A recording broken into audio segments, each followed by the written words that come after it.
Your blood tells a story, and the sins of your ancestors may still weigh upon your family. What happens when one of your forefathers made a pact with a demon, and then the bill comes due with you? This is the so-called blood pact. Did somebody say blood sausage? I'm hungry. Hey Lucifer, good evening. You must misheard, I'm speaking about the blood pact. Blood what now? Come on Lucifer, you're from hell. You must know what blood pacts are. Nope. Never heard of it. Must be a human thing. It's when somebody pledges the freedom of their descendants to a demon. Ah, I get it. Yeah, it sounds incredibly stupid to do something. Who would trade away the life of their unborn child? We just call that a family value package. You get more for your money. Sold at a family discount. Wasn't Rumpelstiltskin famous for getting a lot of children? Are you fucking kidding? Good old Rumpy. He was the best seller we ever had. He was the only one to receive the Platinum Seller Award, personally signed by Satan himself. Anyway, I gotta run. Someone needs hurting. This was Lucifer, my cat from the underworld. Rumpelstiltskin knew how to make a deal, but how do you get out of it? We all know the fairy tale. A young desperate woman is told to spin straw into gold for a king. In her despair, she calls upon the powers of darkness. Rumpelstiltskin offers his help. The price, her firstborn child. She has no choice and accepts the pact. The creature spins the gold, the king is pleased, and the woman becomes queen. But the price must be paid. Months later, Rumpelstiltskin returns to claim his reward. Desperate to save her child, the young mother searches for a way out. She sneaks into his lair at night and hears him dancing by the fire, singing his true name. At the next morning she calls out his name and banishes him back to hell. This is how the tale is told, but as of many old stories, a darker truth hides beneath it. What if blood pacts really existed? There is no historical proof, of course, but folklore and myth are full of such deals that often conceal a deeper truth.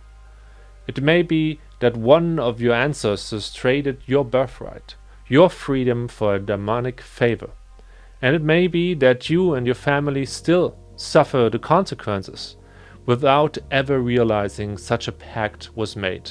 In this video, I'll explain what blood pacts are and how to break them. My name is Oliver McClendon. I explore the supernatural, the occult, the mysteries of magic. Subscribe to my channel. It helps not only me, but might just open new doors for you. I'm also a writer, musician, and entrepreneur. If you like to learn more about my work, the link is below in the description box. But let's get back to it. In my other video about deals with the devil, you can find the link here above or above here, I don't know where it appears. I discussed the direct exchange, the classic offer your soul for fame and power. But the blood pact is even darker. Instead of selling your own soul, you offer the soul of your descendants. How is that even possible? It sounds terribly unfair. Imagine this.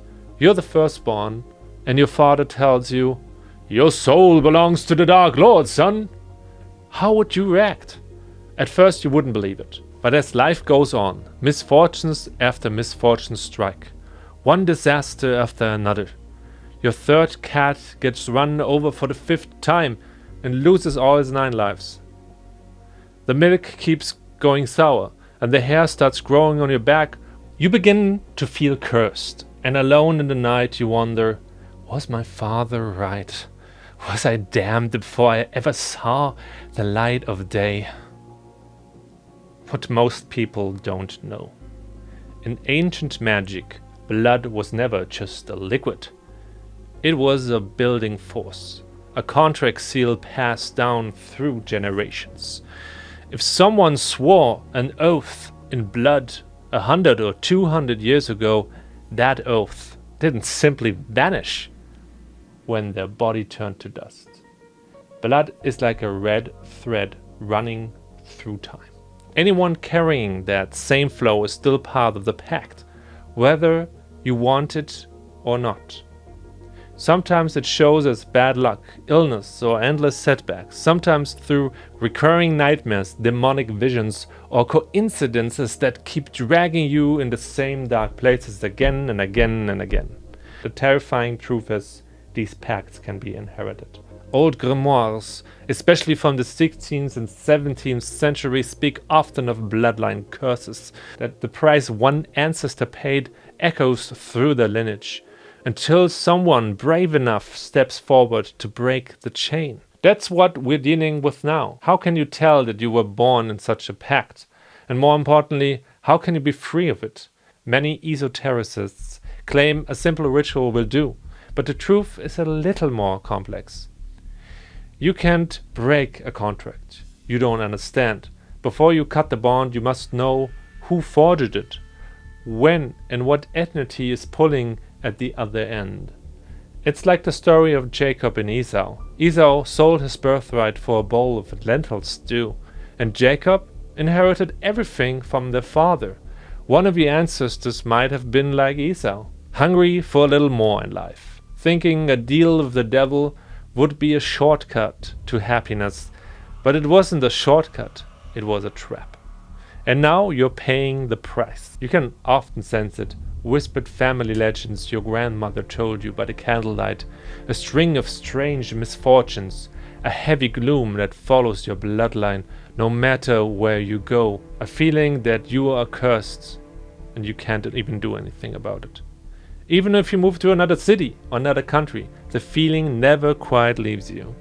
As I said in my previous video, a pact like this is always to the human's disadvantage. Even if life seems easy and filled with fleeting pleasures, the price afterward is steep. You become the demon's servant, bound to its plane as a lesser fiend. And if your ancestors pledged the entire bloodline, that stain remains for generations. Because you don't just inherit genes, you inherit information. What ancient mystics called the morphogenetic field, a higher dimensional record of thoughts, emotions, and experiences. When a child is conceived, fragments of that field from the mother's and the father's side are passed down. So if a parent once made a pact, that imprint flows through that same field and clings to you until you consciously release it. The good news is you can break the spell. But beware, the demon won't be happy about it, as you can imagine. Did I just hear breach of contract? Terrible idea. I actually have a degree in infernal law, and I strongly advise against it. You have a degree as a cat? Impressive. What did you think? That demons are uneducated? Huh? No, sorry, Lucifer, I just was really surprised. Typical prejudice. I'm very disappointed in you, Oliver. I didn't mean it like that, Lucifer. Come back. I'll order a pizza of tuna, your favorite. Yeah, sure. You wouldn't say that if I were a white cat, huh? He will eventually cool down. Just because I'm black. That's it. I'm leaving. I can't believe now how shallow you are. My feelings are hurt. Anyway, you can break that pact, even if my cat does say it's not a good idea. How to break the pact? Here's the secret.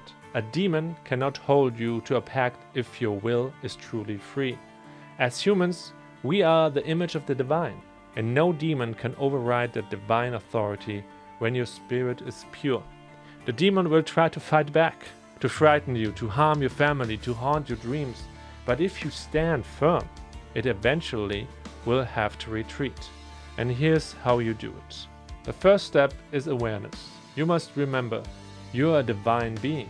No entity has real power over you unless you give it. That's easier said than done. Old beliefs, fears, and doubts often echo through the ancestral line, passed down until somebody dares to break the pattern, just like in Rumpelstiltskin.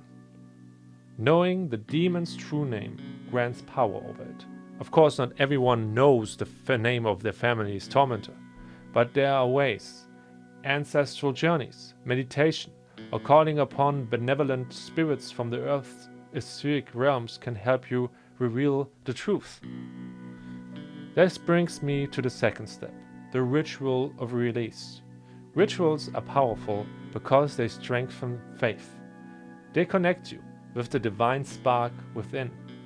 The true magic doesn't happen outside, it happens in your consciousness. Here's a following ritual for breaking a blood pact. Perform it under a full moon. Draw a circle of salt around you. This is the symbol of divine protection. Light 3 candles. White for cleansing, red for blood and will, and black for transformation. Say aloud, "In the name of the divine light that created me, I dissolve all bonds, not born from my free will. I withdraw every demonic or foreign claim to my blood. My will is free, my heart is pure, my spirit belongs to the light." Visualize red threads uncoiling and turning into dust. And then thank your ancestors and end with a prayer, a mantra, or a song. Extinguish the candles and bury the remains in the earth. Repeat this ritual as needed, preferably on subsequent full moons, until you feel a heavy shadow lift from your spirit. You notice a sense of lightness, clarity, and peace returning with each repetition. But remember, rituals themselves have no power. You can perform 1,000 of them. If you don't feel it and you don't believe it, nothing will happen. The key is faith and pure intent. Rituals are tools to align your inner world, to awaken your own divine authority. The final and most important step is to fill the void left by the broken pact. The demon will try to return, to reclaim control, to scare you into submission. Through nightmares, disturbances, or shadowy apparitions. But if you persevere, it eventually must yield. Replace the emptiness with light. If you are religious, you may turn to Jesus, Buddha, or Mohammed. Call upon the protector of your choice and ask them to fill your life with light and blessing. Replace negative thought patterns with life-affirming affirmations. Repeat them daily, and you'll feel your world will begin to shift. That's all for now. Thank you for watching. And if you enjoyed this video, consider subscribing. Until next time, seeker of truth.